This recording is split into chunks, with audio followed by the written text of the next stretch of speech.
उसके ऊपर आज कल हमारे स्वास्थ्य मंत्री सौरभ जी ने मीटिंग ली थी पूरे स्वास्थ्य मंत्रालय की सभी एक्सपर्ट्स की। आज मैंने उसके ऊपर मीटिंग ली। पूरे देश भर का अगर हम देखें तो सेंट्रल गवर्नमेंट ने लगभग 2 हफ्ते पहले 6 स्टेट्स आइडेंटिफाई किए थे जिसमें कोरोना ज़्यादा बढ़ रहा है। वो थे गुजरात, महाराष्ट्र, केरला, कर्नाटका, तमिलनाडु और तेलंगाना। उसमें दिल्ली नहीं था। तो उन 6 स्टेट्स में कोरोना ज़्यादा बढ़ रहा है, उनको स्पेशल हिदायतें दी गई थी, भाई आप थोड़ा सा ध्यान रखिए। लेकिन हमने अपनी तरफ से, क्योंकि दिल्ली में अगर हम देखें तो 15 मार्च को लगभग 42 केस थे जो डेली केसेस आते हैं, ये बढ़ के 15 दिन के अंदर 30 मार्च को 295 केस हो गए। तो ये सडन जंप जो है, ये थोड़ा सा पहले ही हमने इसको समझने की कोशिश की है कि ये क्यों बढ़ रहा है। तो 30 मार्च को कल की डेट में 295 केस थे। एक्टिव केसेस अभी तक के हो गए हैं 932 और टोटल टेस्ट्स जो हमने कल किए थे वो थे 2363। वैसे अभी कोई चिंता की बात नहीं है, 295 केस है, लेकिन हम समय रहते जो भी स्टेप्स उठाने की ज़रूरत है वो उठा रहे हैं। अभी तक टोटल 3 डेथ्स हुई हैं, उनमें 2 डेथ्स परसों हुई थी और 1 डेथ और 4-5 दिन पहले हुई थी। ये तीनों डेथ्स वो हैं जिसमें साइड डिजीज़ कोमॉर्बिडिटी जो है वो बहुत सीवियर थी तीनों केसेस में। तो ऐसा अनुमान है कि डेथ कोमॉर्बिडिटी की वजह से हुई है और शायद कोरोना इंसिडेंटल था, पर ये कहा नहीं जा सकता। तो उन जैसे एक केस है जिसमें किडनी का ट्रांसप्लांट हुआ था, वो 2-3 महीने से हॉस्पिटल में एडमिट था और उसकी डेथ हो गई। तो ये कहना कि वो कोरोना से डेथ हो गई ये थोड़ा शायद गलत होगा, लेकिन ये फैक्ट है कि 3 केसेस ऐसी डेथ हुई है जिनको कोरोना था। इन 3 में से 2 दिल्ली के बाहर के रहने वाले थे।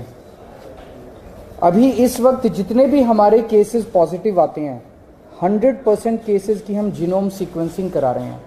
उसका हमारा मकसद ये है कि अगर कोई भी नया वेरिएंट अगर निकल के आए तो हमारे को पहले से पता चल जाए कि कहीं कोई चिंता का विषय तो नहीं है। तो 100% केसेस की जीनोम सीक्वेंसिंग करा रहे हैं। इस वक्त जो सबसे प्रिडोमिनेंट वेरिएंट आ रहा है वो है XBB 1.16। लगभग 48% केसेस में ये वाला वेरिएंट है और जो बाकी भी हैं उनमें भी इसी वेरिएंट के कुछ सब वेरिएंट्स हैं। इस वेरिएंट की 3 क्वालिटीज़ हैं। ये वायरल बहुत तेज़ी से हो रहा है, बहुत तेज़ी से फैल रहा है, लेकिन ये सीवियर नहीं है बिल्कुल भी।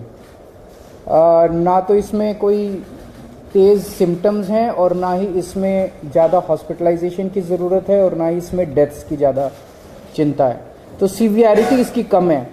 लेकिन इवेजन टू इम्यूनाइजेशन है कि अगर आपने वैक्सीन भी लगवा रखा है तो ये उसकी परवाह नहीं करता, ये उसके बावजूद भी ये इन्वेड कर जाता है। एक जो हम लोग दिल्ली में कर रहे हैं कि सीवेज जो है उससे हम एडवांस में पता करने की कोशिश करते हैं कि कहीं कोरोना तो नहीं आ रहा। तो मिड फरवरी तक जितने हम सीवेज के 7-8 जगह से पूरी दिल्ली में सैंपल उठाते हैं सीवेज के और उनको टेस्ट करते हैं। पहले अगर कोरोना आता है तो पहले सीवेज में कोरोना डिटेक्ट होना चालू हो जाता है। मिड फरवरी तक 0 कम्प्लीटली पूरे दिल्ली में नेगेटिव था। उसके बाद से धीरे धीरे पॉजिटिव कुछ सैंपल्स में आना चालू हुआ और पिछले 15 दिन में अब ये सीवेज में पॉजिटिव इसके वो निकल के आ रहे हैं। हमारी इसको लेके पूरी तैयारी है। वैसे तो कोई भी चिंता करने की ज़रूरत नहीं है, बहुत कम अभी केसेस हैं और कोई सीवियरिटी भी नहीं है। लेकिन तैयारियों को देखते हुए हमारी 7,986 बेड्स हमारे अभी तैयार हैं कोरोना के लिए। इसमें ऑक्सीजन वाले बेड्स भी हैं, इसमें वेंटिलेटर बेड्स भी हैं, इसमें ICU भी हैं। 7,986 बेड्स हैं जिसमें से 66 बेड्स केवल ऑक्यूपाइड हैं। 66 RT-PCR के टेस्ट करने की हमारे पास सफिशिएंट क्षमता है। लगभग 4,000 टेस्ट हम सरकारी लैब्स में करने के लिए हमारे पास क्षमता है और प्राइवेट लैब्स में तो 1 लाख से ज़्यादा टेस्ट पर डे करने की क्षमता है। वैक्सीन भी बहुत अच्छा परफॉर्मेंस अभी तक रहा, नेशनल एवरेज से ज़्यादा अच्छा रहा। 18+ की कैटेगरी में तो लगभग सबको वैक्सीन लग चुकी है, और 18 से निचली उसमें आए तो फर्स्ट डोज सबको लग चुकी है, सेकेंड डोज भी 85% के लगभग लोगों को लग चुकी है। हमारे पास सफिशिएंट एम्बुलेंस है, सफिशिएंट ऑक्सीजन अवेलेबल है, सफिशिएंट ऑक्सीजन स्टोरेज की कैपेसिटी है।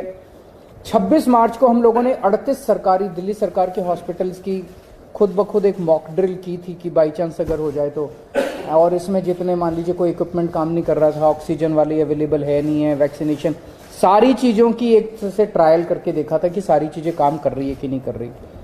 अब केंद्र सरकार के निर्देश आए हैं, 10 और 11 अप्रैल को एक बारी सारे सरकारी और प्राइवेट हॉस्पिटल्स की मॉक ड्रिल की जाएगी। इसके ऊपर दिल्ली सरकार एक कैंपेन चलाएगी, अब एक मीडिया कैंपेन चलाया जाएगा लोगों को कोरोना के बारे में जागरूक करने के लिए और एहतियात बरतने के लिए कि कोविड अप्रोप्रिएट बिहेवियर फॉलो किया जाए। एयरपोर्ट के ऊपर 2% के लगभग पैसेंजर्स को रैंडम टेस्टिंग की जा रही है, और जितने भी दिल्ली सरकार के हॉस्पिटल्स हैं सबको बोल दिया गया है कि आइसोलेशन वार्ड्स कोरोना पेशेंट्स के लिए रखे हैं। कहीं ऐसा ना हो कि किसी को बहुत सीरियस, मान लिया ILBS में किसी को किडनी ट्रांसप्लांट हुआ, उसको कोरोना हो गया, अब उसको कोरोना वाले हॉस्पिटल में नहीं ले जाएंगे हम, वहीं पे अगर आइसोलेशन बेड होगा तो वहीं पे उसको एक अलग वार्ड में कर देंगे, तो उसका कोरोना का किडनी का भी ट्रीटमेंट होता रहेगा और उसका कोरोना। तो हर अस्पताल के अंदर एक आइसोलेशन वार्ड की तैयारी की गई है। जितने सारी केसेस हैं एक्यूट रेस्पिरेटरी डिजीज़ वाले, उनमें जैसे ही मरीज एंटर करता है हॉस्पिटल में उसको तुरंत मास्क दे दिया जाता है, उनको 100% उनके टेस्ट किए जा रहे हैं। और जितने इन्फ्लुएंजा वाले लाइक सिम्टम्स वाले पेशेंट्स हैं उनको 5% उनके रैंडम टेस्ट किए जा रहे हैं। तो ओवरऑल दिल्ली में लोगों को घबराने की ज़रूरत नहीं है, सरकार पूरी तरह से नज़र रखे हुए और सरकार पूरी तरह से किसी भी इवेंचुअलिटी को फेस करने के लिए तैयार है। सर, बूस्टर डोज का क्या स्टेटस है? क्योंकि हमने देखा था कि जब कोविड था तो बहुत सारे लोग बूस्टर डोज लगवाए थे, लेकिन अब बहुत कम हो गया, इक्के लोग ही जाते हैं बूस्टर डोज। इसका क्या स्टेटस है अपना? सर, बूस्टर डोज अब नो लॉन्गर एजुकेटेड और अब जो है नहीं लगाई जाती। अभी मास्क की ज़रूरत, हम जितने भी जिनको भी सारी पेशेंट्स हैं जो कि इन्फ्लुएंजा लाइक सिम्टम्स हैं, इस तरह की सांस की बीमारियां, उनको हम सबको वो कहेंगे कि आप मास्क लगा के रखिए। लेकिन अभी केंद्र सरकार की तरफ से कोई गाइडलाइन नहीं है, और जैसे जैसे केंद्र सरकार गाइड करेगी हम उस पर स्टेप्स लेंगे। स्कूलों का सेशन शुरू होने वाला है, क्या स्कूल गोअर्स बच्चों के लिए एहतियात की जरूरत? अगर ऐसी कोई ज़रूरत होगी तो हम समय समय पे करते रहेंगे।